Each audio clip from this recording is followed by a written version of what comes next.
Uh, so as I said, the second time when I sold the company to TrendMicro, what we were doing is we were finding out what are the weaknesses in our customers' applications, in their websites or mobile apps, and reporting it to them. And when I used to meet a lot of my CIO and chief security officer friends, they would come and tell me that it's great you are reporting all these things to us, but it takes us time for us to fix it. And now that you have reported, we now know that hackers can hack us anytime. So why don't you come up with a solution where uh, you not only report these weaknesses, but till the time we fix it, you help us help us get protected through them. So I think I always had this at my mind, and I said, and once I did it, I don't think I wasted a single day. On the next day of my acquisition, after the money came in the bank, the second day itself, we were on this. We said that this is what it is, and we are going to build this out.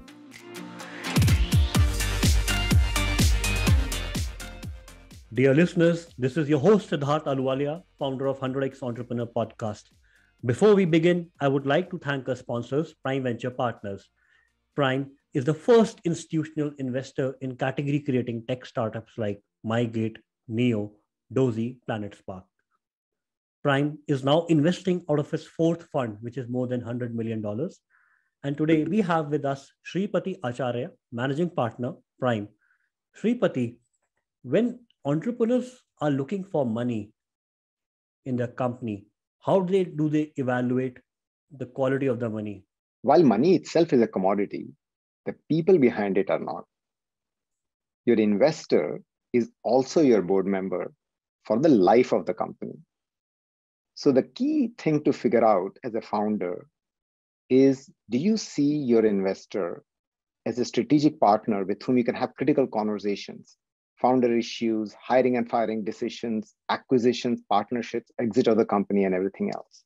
And the way to figure that out is to not only have meaningful conversations with the partner, but also deep reference checks with the portfolio CEOs of that investor. Thank you, Shripati. Dear listeners, let's dive directly into the podcast. Today, I have with me Ashish Tandon, co-founder and CEO of Indusface. Indusface is one of the leading cloud security and application security platforms from India. It's recognized globally by Gartner as one of the top security vendors. And Ashish has been a third time entrepreneur. He sold his first venture to SIFY, and since then, he has been building ventures one after the other. He sold his second venture to TrendMicro, and today we'll dive down into his story of how a cricketer became an entrepreneur. Ashish, welcome to the podcast. Thanks.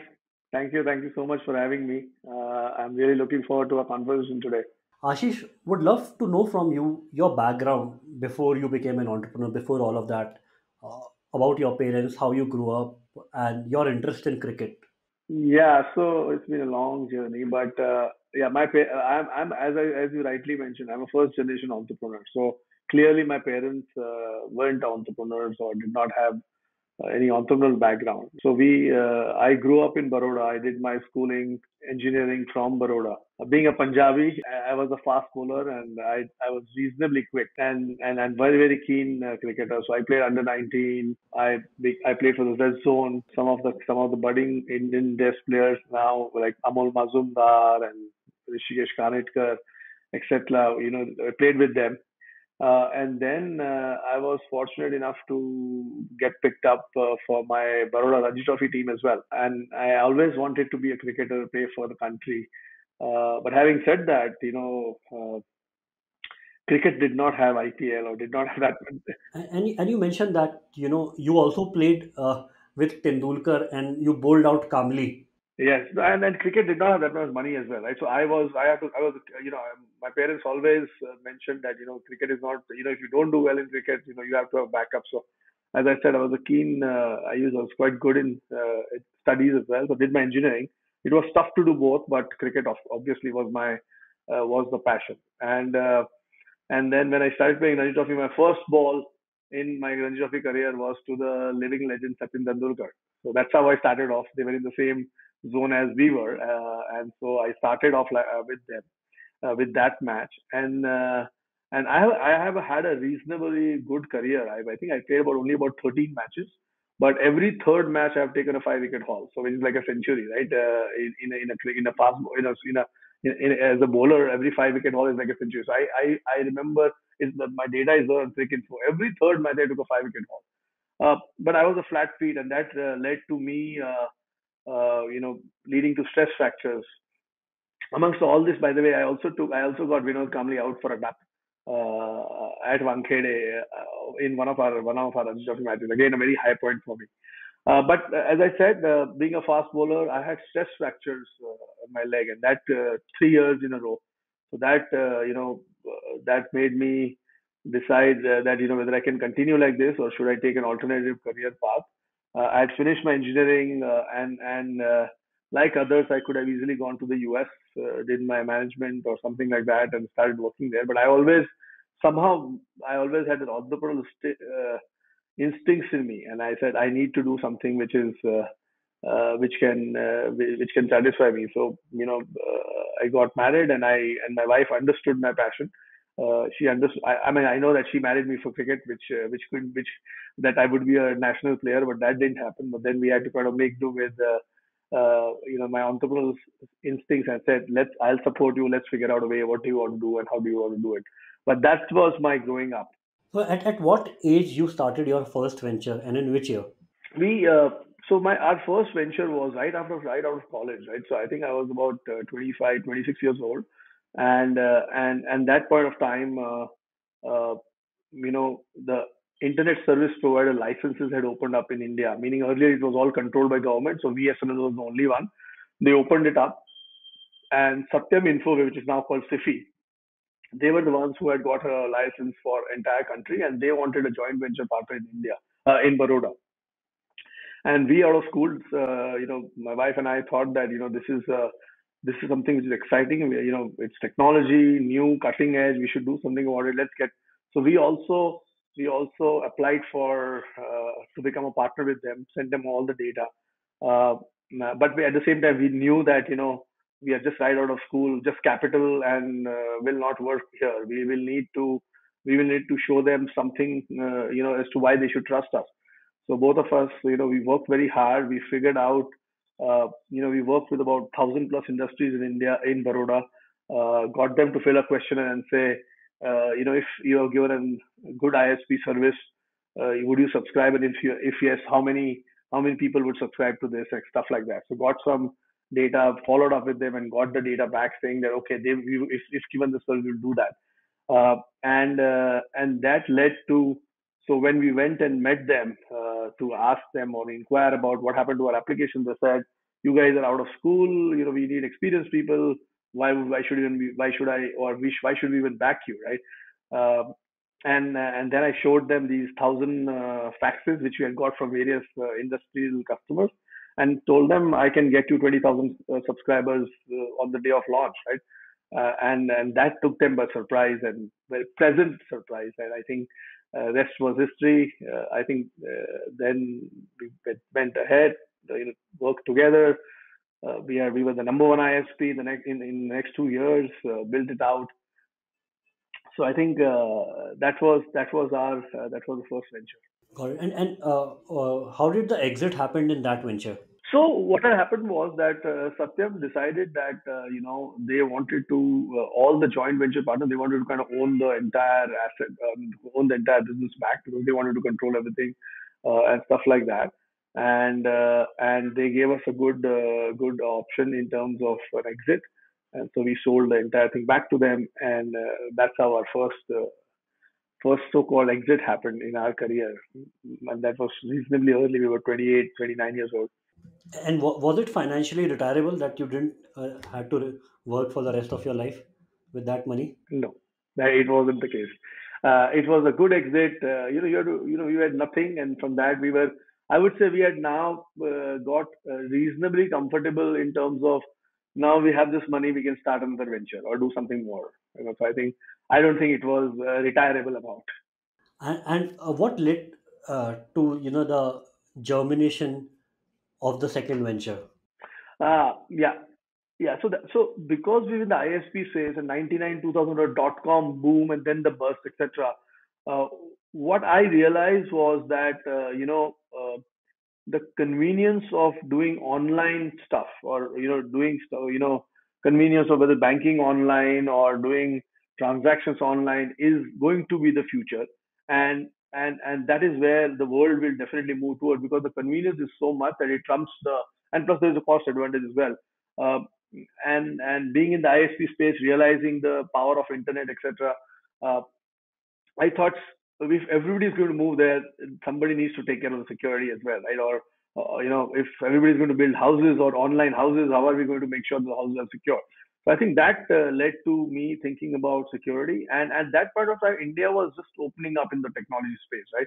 And my next venture was more on consulting side, where we were helping various organizations in terms of their security posture, in terms of processes, policies, technology, etc. So it was more consulting, and I think within 4 or 5 years we built out a good business. We were the first, one of the earlier consulting companies at that point of time.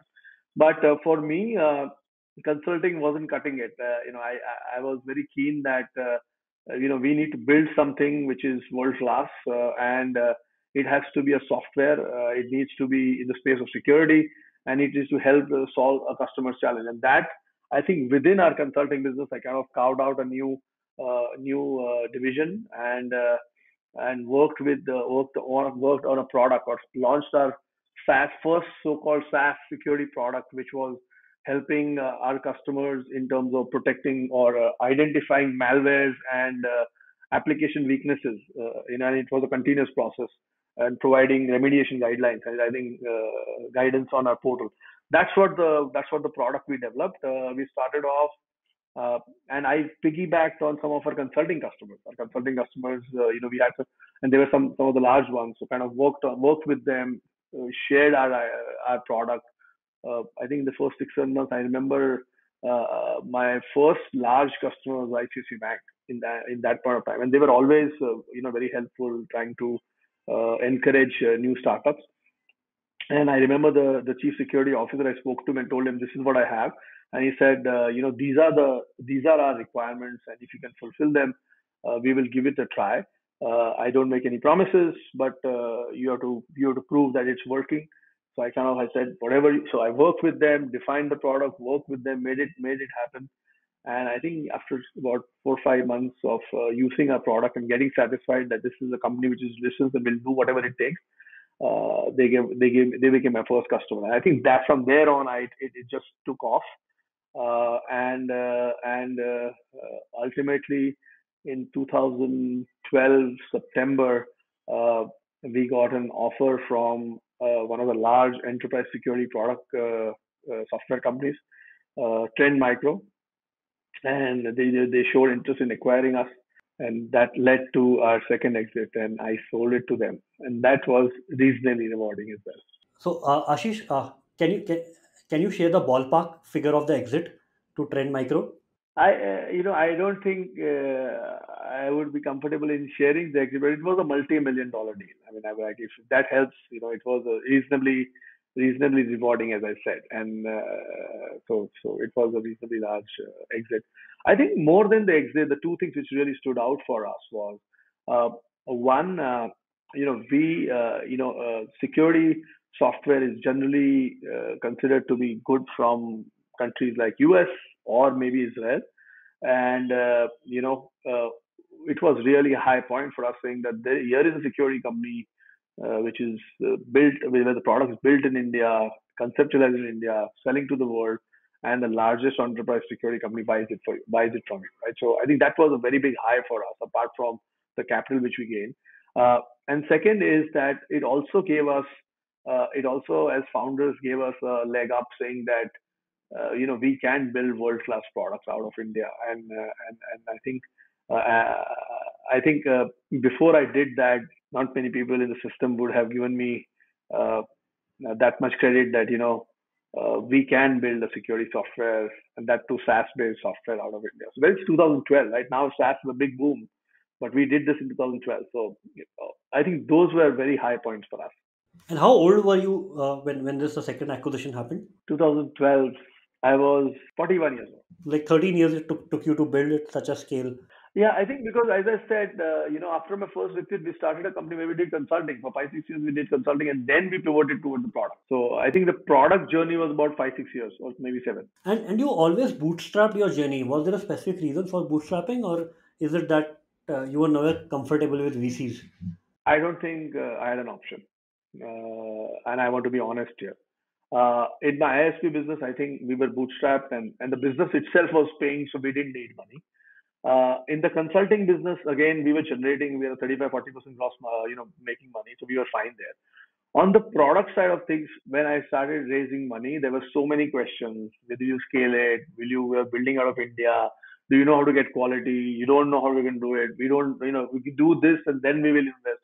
Do that and then we will invest. And then finally, during the when the exit, when I had an offer for exit, there was finally a couple of venture capitalists who were interested in us and said we will make an investment. But okay, but you know what? We are making an investment. Why we need this many things to be done? I'm done with so many things. I might as well pick the money on the table and establish myself. And with this kind of stamping, when I go next, they will definitely value me. So I in my second venture in a product venture, I don't think many people backed me or thought I would, and I don't blame them. It's just that it was a stage at which was but and then in the current business, because we had a reasonable success in terms of our exit and availability of capital. I also realized that when you're building a software security product, you have to do it right, because it's the trust which customers and businesses put in you. So you have to do it right, and sometimes in the end, this is not like pulling in a lot of money and marketing it and selling them substandard software and then figuring out things on the way. I wanted to do it right, and we had the capital to back us up. So I think we built it. We make sure we had the right team. We got the right kind of customers. We put the right kind of quality in place. And once we were ready, we went out to the market and said, now we are ready to scale this and grow this business. And that is when we got Tata Capital to invest in us. So to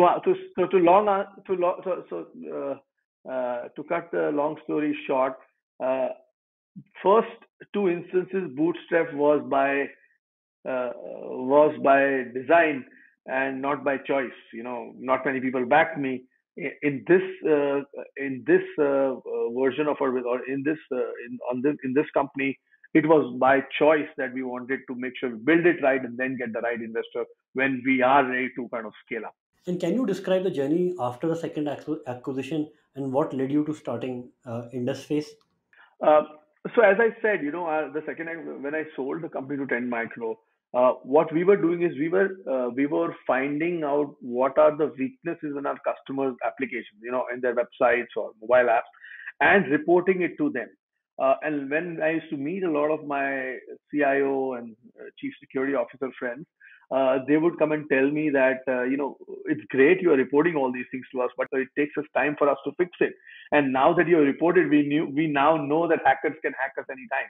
So why don't you come up with a solution where uh, you not only report these weaknesses, but till the time we fix it, you help us keep protect get help us get protected through them. So I think I always had this at my mind, and I said, and once I did it, I don't think I wasted a single day. On the next day of my acquisition, after the money came in the bank, the second day itself, we were on this. We said that this is what it is, and we are going to build this out. And you didn't have to compete because your second venture was also in security, and the third venture.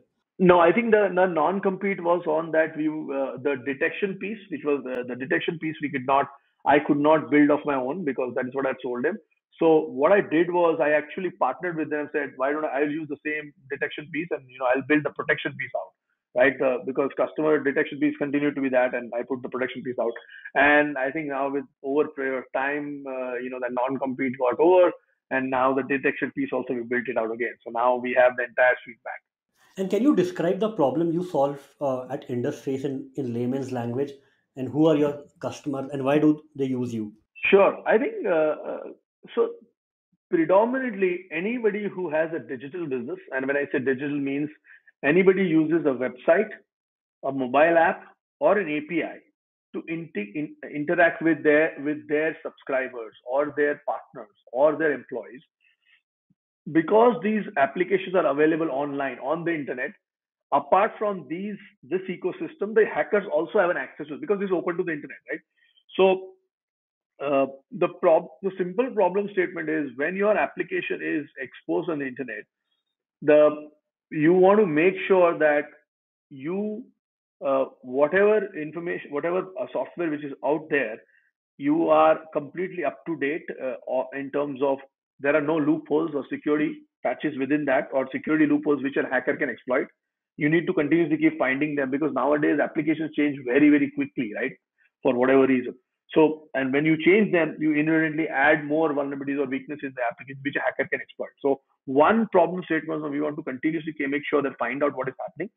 And while we report them, we want the customers wanted that we should get an immediate protection against that so that even if we have the vulnerabilities or weaknesses, no hacker is able to exploit those weaknesses. That's the second step, second problem statement. And what the customers realized was that a lot of times these hackers or adversaries don't might not be able to access your vulnerabilities, but they would bombard your application with DDoS or bot attacks or put unwanted traffic on your application and bring the server down itself. So you are not available, right? So that's the second aspect. They were the customers are used to face when they have an application which is digitally facing the internet. Third aspect was while we want security, the performance of my performance or end user experience should not go down, right? So it should be, even though it is secure, and security generally tends to deteriorate the application performance a bit. So all these were the problem statements. And the other aspect was we as a business neither have the time nor the expertise to make sure that we are continuously monitoring this, making sure all the things are tweaked, managed for us, and make sure all this entire platform runs in a seamless manner, and we achieve the single goal that our applications are, or we are secured from hackers. I mean, there's a lot of stuff that needs to be done, right? So earlier option was go to various vendors and do stuff and get somebody to look at it. So what we realized was that if this is the problem statement, we let us build a platform which will continuously detect the security weaknesses. We'll immediately patch it for them so that hackers don't exploit it. We continuously monitor these applications to see if somebody's trying to bring down the servers by doing DDoS or bot attacks. And we had a CDN layer added on top of it so that the end user performance does not deteriorate, right? And all of this is fully managed with an SLA. So our company's mission is, and what we tell our customers, you go digital fearlessly, while we'll make sure that we manage your security with an SLA, right? So that part got really met all our customers' aspirations, right? They wanted all of this to be done. They needed it. They wanted to make sure that it is done in the right manner. Somebody is monitoring it. Somebody is supporting it, and with an SLA, right? So I think that really helped us, and that is what is helping us achieve against our competitors.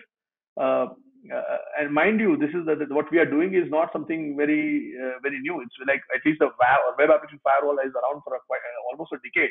But because the way we have put together a platform, understanding every requirement of our customer to make sure that it's safeguarded, that really sticks with our customer. Now we have look at any vertical. I mean, we have 3,000 plus customers in 90 plus countries now. Almost 35% of our customers are international customers, and last year was just 20%. So we are kind of clearly our business globally is really working very well. And any vertical, banks, insurance companies, mutual funds, startups, fintech, media, name it, and we have it. So I think this is clearly what is really stuck with them and is helping them. And can you describe your journey in Indusface to 1 million ARR, then 5 million ARR, and the current milestone in terms of ARR where you are at? Like, what it took to achieve that numbers? Sure. I think, as I said, when we started this venture, we had our own capital. So I think the first few years we spent in making sure the technology is right, building the right stuff out, making sure it's done well. And then, like any startup, it took us some time to get to our first million ARR. The good news was because as entrepreneurs and founders, we were known, so it kind of helped. That helped the cause. And uniquely, most of the SaaS companies which I see here, see building out of India now, they kind of cater to an SMB through a digital model, uh, and acquire customers, and then move up the ladder to go and get enterprise customers. Like unlike that. Uh, we at Indusface had a unique model. So we actually, our first customers, few customers, were large enterprises, whether they are banks or insurance companies. So we started off with them, and they were extremely demanding, right? They were like, they want to make things, this has to be work. So we kept on getting our product well. So our first, our model of, and that's why it took a little more time to get it scaled up. We actually moved to a digital offering only about 2.5 years back. uh, where we reach out to our customers across the world through our online mechanism and a typical uh, digital product and marketing and inside sales model, right? And that has been a driver. So now that we have all these work, and about for last 2 years we're also building out a partnership channel, right? So and making sure that we have partners across. So we have quite a few partners in India, but we just signed a very large partnership with the world's number one IT consulting company, TCS. So now they, as part of the managed security services offering, for the protection side of application, they use our product module at the back end. So this has all led to our growth from 1 to 5 and now 7. And I think as we hit the 3.5, 4 million, 5 million, uh, we got an investor in. Now that we know that we have a sizable ARR, and we are on a growth path with all the social proof available in terms of customers, in terms of analysts, in terms of product market fit. uh, we raised capital, and we are using that now to kind of get our ship, make sure our ship is off the ground, and we're trying to get more and more customers as quickly as possible. I think that's what the current our journey is.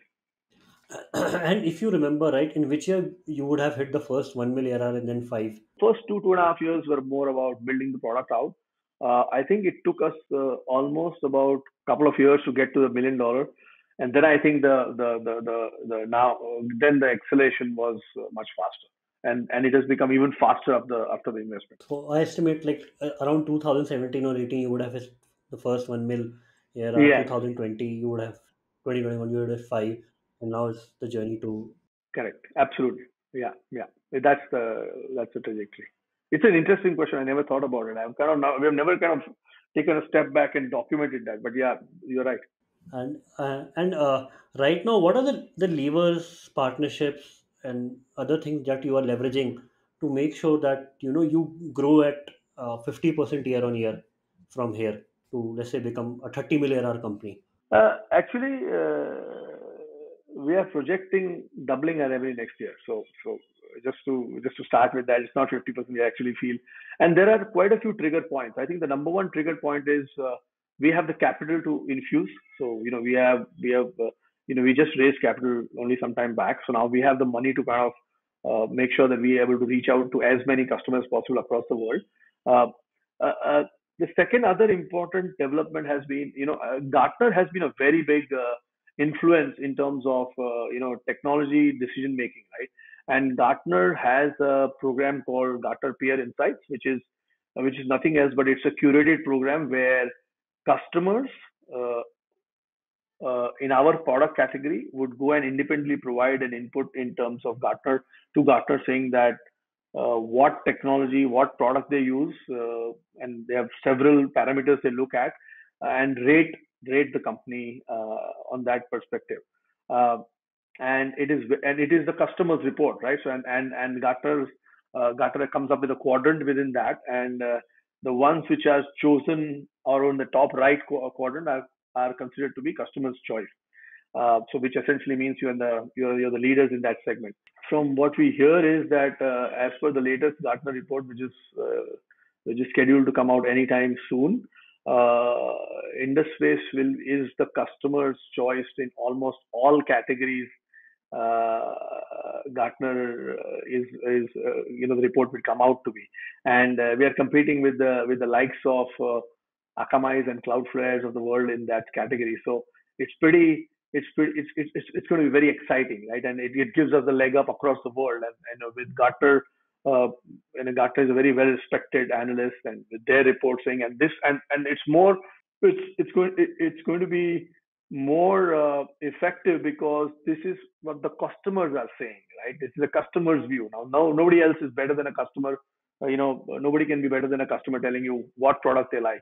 Uh, so I think that's going to be another very huge opportunity for us to kind of help us scale much faster globally. Another, TCS is a very large partner we just cracked. So that should give us, and they only go after the Fortune 1000, 2000 customers. So that should give us that all these things put together. We are really excited about our future.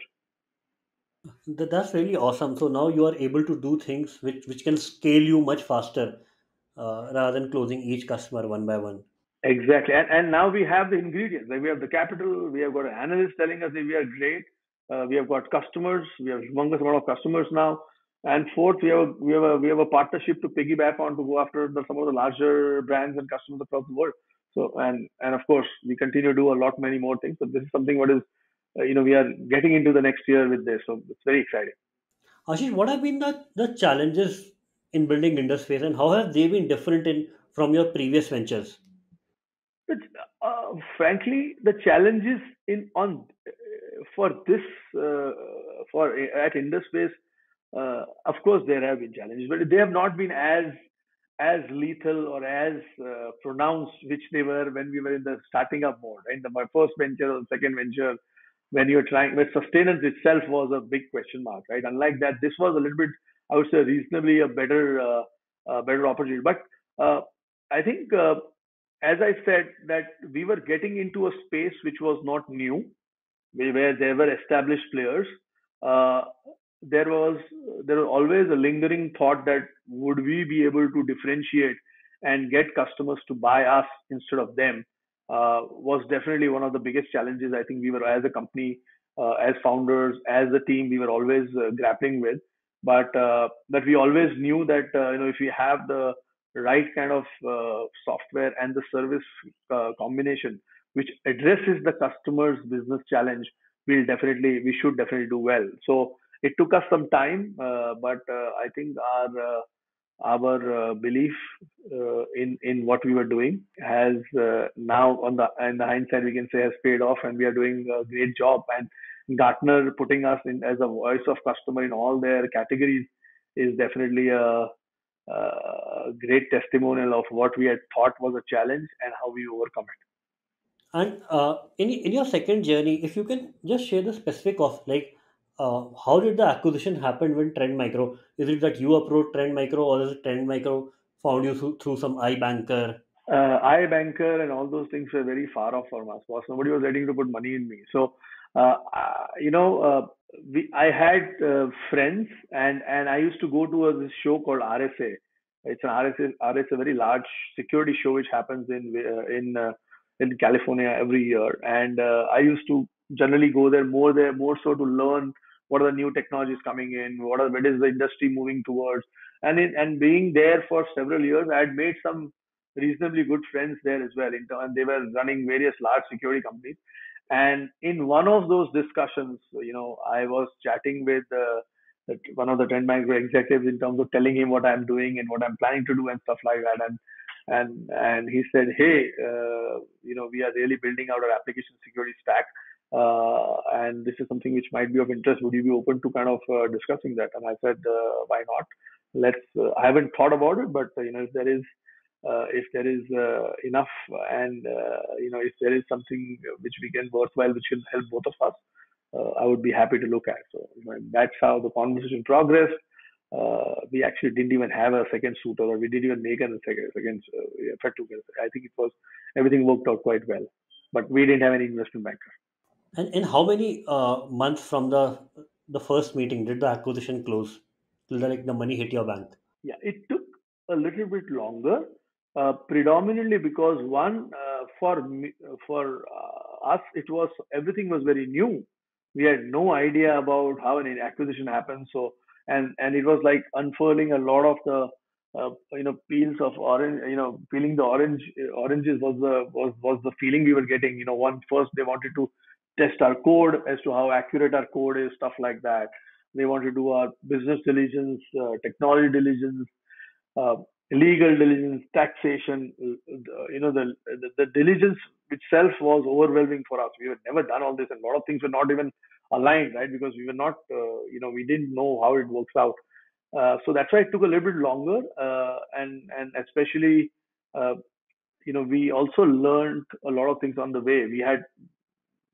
We were not experts, nor did we have anybody to advise us, right? So kind of it was me and our team, and then our legal and financial advisor to help us get over the process. And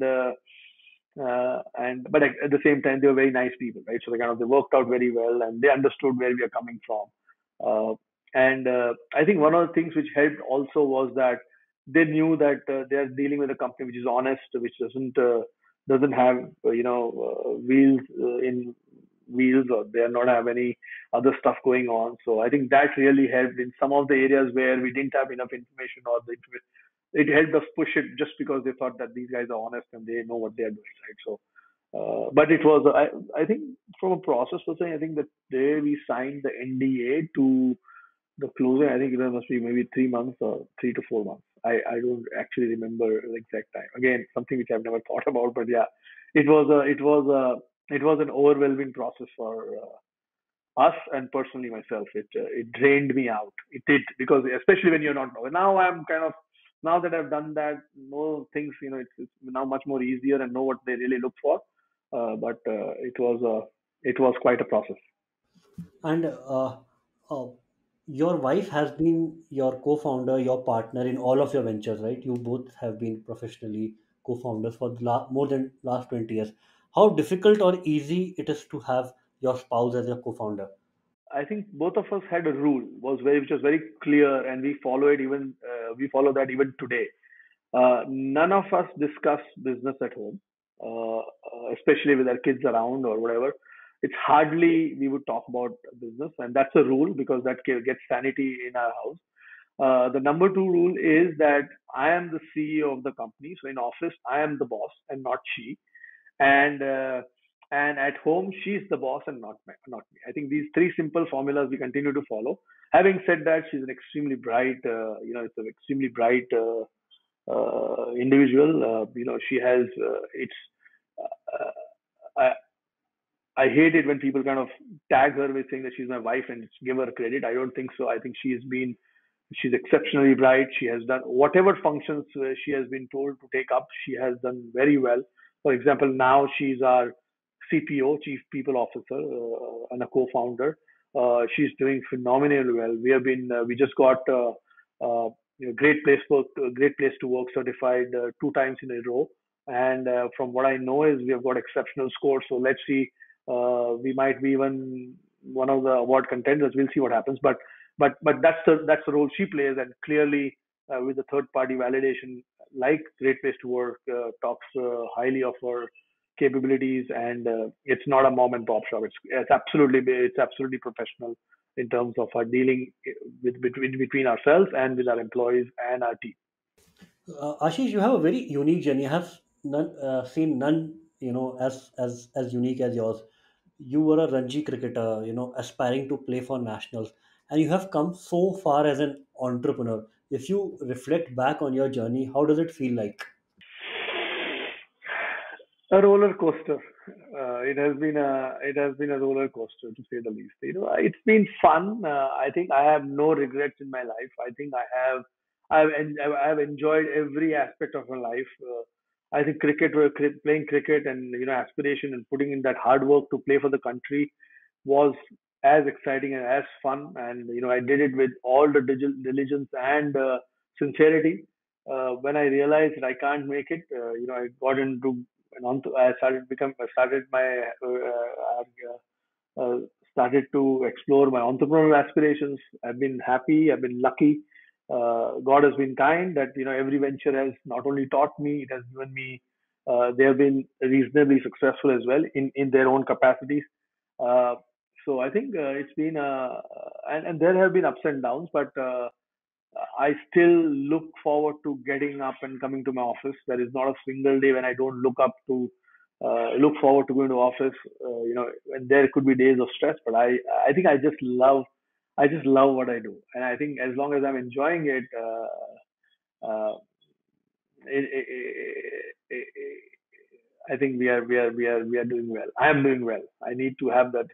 I personally feel that unless you have that that zeal and enthusiasm to and excitement of what you're doing, you'll never do it well. So I think I am extremely happy. God has been kind.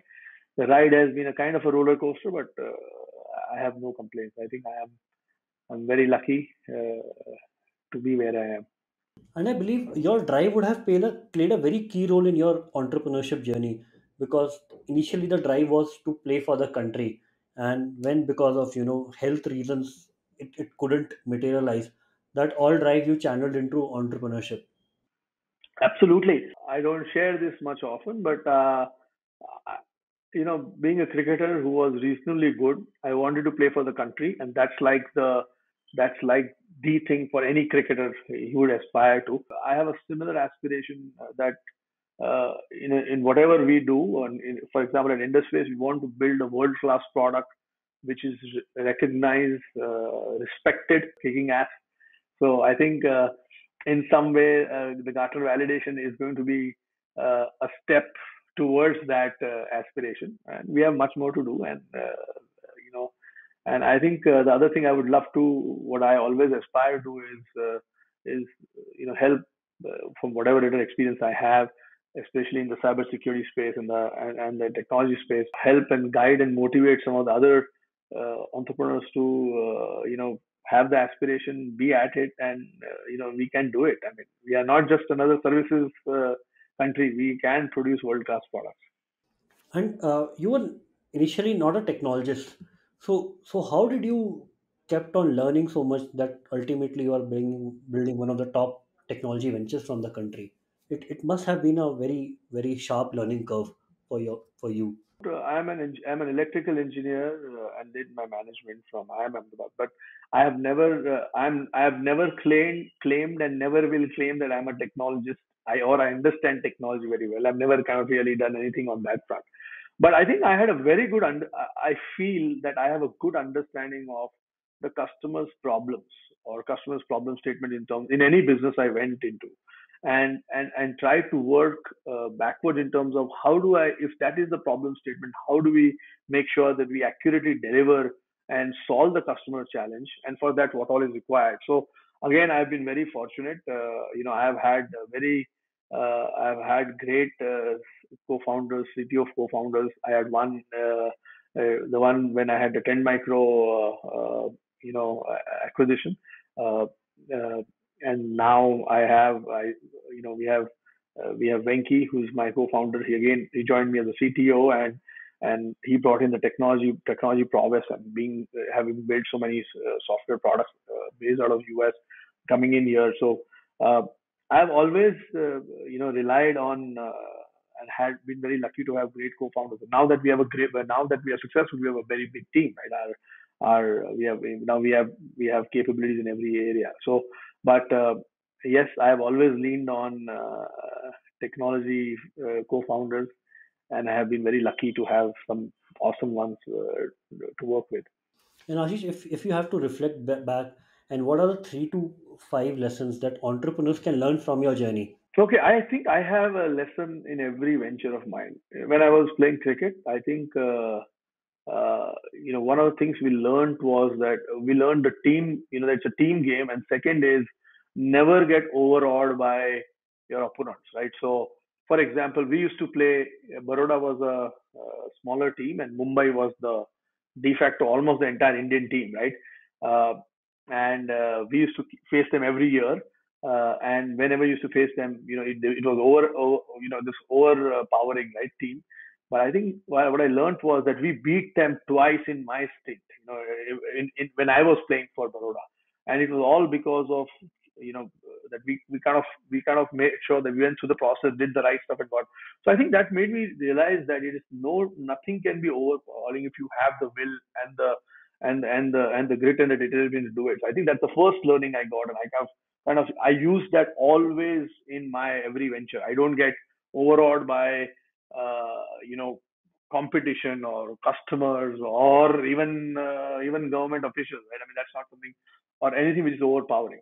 I think that was my first learning from the first venture SIFY. I realized uh, uh, my learning was that you have to envisage that if you're entering into an if you're becoming an entrepreneur, you're doing a business, you need to envisage what will it take for you to become successful, and how do you kind of work towards it, and in a very diligent manner. Like, for example, convincing Satyam to invest in us or become partners was a learning, and that wouldn't have happened if we were not envisaging that they will not hire us or they will not partner with us if we don't have enough to show them that how. Because at the end of this, Satyam was looking for a partner who can sell for them, right, or who can make sure that the region, he understands the region and helps them do that. So I think envisaging and working on those aspects, working on what it takes to become successful and what is the requirement was the second learning. The TrendMicro exit. My learning was that I was on a crossroad to decide whether scale that company up further or sell. And trust me, I did not. The selling was not just for monetary reasons. It was also because it was also because I already knew what I need to what we want to do next, and and as I said, no VC was ready to back me. I had a consultant company or a consulting company or services company made out of India or built out of India, tagged, whether we can build a world-class security company or not. All these things were, lingering on, and I thought that I had to take a call uh, which could help me build the next one. And I think in the hindsight, I think it was a great call because the TrendMicro deal not only gave me capital, but it eliminated all the questions anybody would have had in terms of whether we can build a security product, we know stuff, do we know scalability, can we build world class. So I think that's the third learning. And in this business, uh, I think it's been going great, but I think a couple of years, 2.5 years back, we realized that being bootstrapped is not going to really help us grow. We need now to get into more of acceleration, and we need the right partner. Uh, Make sure we have the right partner who can guide us, who has the right kind of capabilities apart from providing money. So we went and partnered with. We were fortunate. Tata is a very trusted brand, and we are their partner. They have invested in us. Uh, but the learning here was that we needed to take the money and not hold on to our equity and say, oh, we needed money to grow faster, and we realized that the time is of essence. So we need to make sure that we have the right stuff. I think these are some of the learnings I would love, which I have learned, and which have helped me. I hope they can help your listeners and viewers as well. Thank you so much, Ashi. It's been fantastic to walk in your shoes. Imagine your journey through this conversation. I hope my listeners and entrepreneurs listening to this podcast enjoy and learn from it as much as I did during this conversation. Super. Thank you so much.